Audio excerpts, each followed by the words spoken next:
देश की जनता को महंगाई के मोर्चे पर एक के बाद एक कई बड़े झटके लग रहे हैं। सरकार की तमाम कोशिशें बढ़ती महंगाई को काबू करने में नाकाम साबित हो रही है।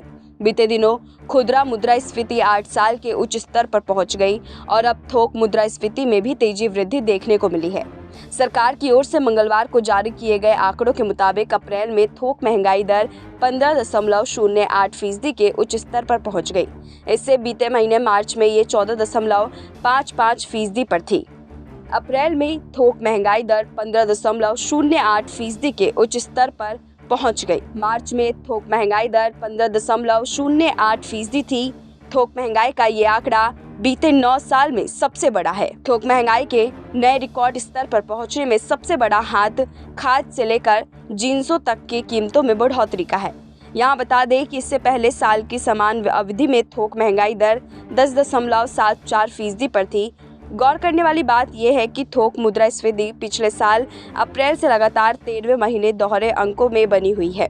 खुदरा के बाद थोक महंगाई में हुए इस बड़े इजाफे पर वाणिज्य और उद्योग मंत्रालय के बयान जारी कर कहा कि अप्रैल 2022 में मुद्रास्फीति की उच्च दर मुख्य रूप से खनिज तेलों, मूल धातुओं, कच्चे पेट्रोलियम और प्राकृतिक गैस, खाद्य पदार्थों, गैर खाद्य वस्तुओं, खाद्य उत्पादों और रसायनों और रासायनिक उत्पादों की कीमतों में वृद्धि के कारण थी।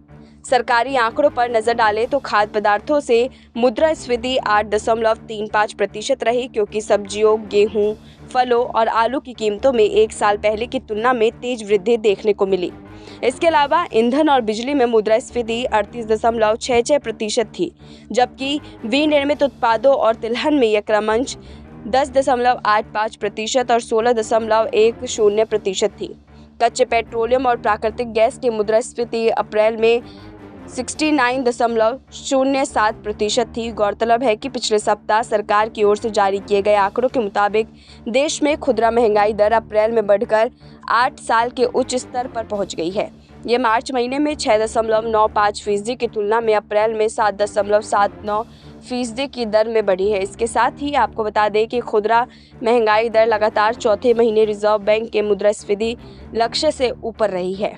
मार्च महीने में भारत में खुदरा महंगाई 6.95% रही थी। अप्रैल महीने में भारत में खुदरा महंगाई 6.95% रही थी। खुदरा महंगाई दर लगातार चौथे महीने रिजर्व बैंक के मुद्रास्फीति लक्ष्य से ऊपर रही। इसी तरह महंगाई बढ़ती रही और रोजगार जाते रहे।